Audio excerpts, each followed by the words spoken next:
সামনেই তো হলো ভ্যালেন্টাইন্স ডে। নিজের স্পেশাল মানুষের সাথে দিনটাকে আরো স্পেশাল করতে তোমাদের কিন্তু যেতে হবে মৌসুমী আইল্যান্ডের তাসের ঘরে। তাই আমরাও সেদিন চলে গিয়েছিলাম সকাল সকাল নামখানার উদ্দেশ্যেই। তারপরে ফেরি পার হয়ে গিয়ে আমরা সেই স্পেশাল প্লেসে পৌঁছে গেছিলাম তাসের ঘরে, যেখানে যেতেই আমাদের খুব সুন্দরভাবে ওয়েলকাম ড্রিঙ্ক দিয়ে তারা আমাদের ওয়েলকাম করে। আমরা তো সেখানে যেতেই একটা টেন্ট বুক করে নিয়েছিলাম, যেই টেন্টে কিন্তু সব রকম অ্যাভেলেবেল ছিল, আর টেন্টের ক্লিন অ্যান্ড ওমেন সেফটি নিয়ে তো কোনো কথাই হবে না। দেন আমরা দুপুরের লাঞ্চ সেরে নিই বড় বড় কাতলা মাছ, চিংড়ি মাছ, ভাত ডাল সবকিছু দিয়ে। দেন আমাদের লাঞ্চটা সারার পরই আমরা চলে গেছিলাম সামনেই সমুদ্রের দিকে।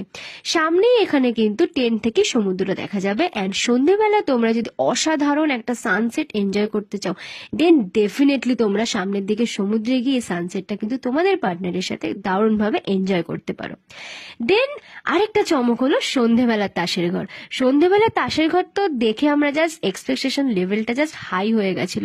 এত সুন্দর করে চারিদিকটা ডেকোরেট ছিল, আমাদের দেখে তো জাস্ট দারুণ লেগেছিল।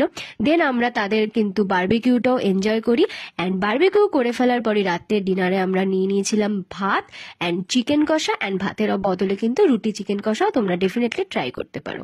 দেন আমরা তাড়াতাড়ি ডিনার করে শুয়ে পড়ি, অ্যান্ড পরের দিন সকালে কিন্তু তোমরা কমপ্লিমেন্টারি ব্রেকফাস্ট হিসেবে লুচি, গরম গরম আলুর তরকারি আর একটা করে ডিম সেদ্ধ অ্যান্ড কিন্তু রসগোল্লাও। তো সবকিছু দিয়ে একসাথে থাকা খাওয়া মিলে এত একটা অল্প প্রাইসে তোমরা যদি তোমাদের স্পেশাল দিনটাকে আরো বেশি স্পেশাল করতে চাও, তাহলে কিন্তু অবশ্যই তোমাদের চলে যেতে হবে মৌসুমী আইল্যান্ডের তাসের ঘরে।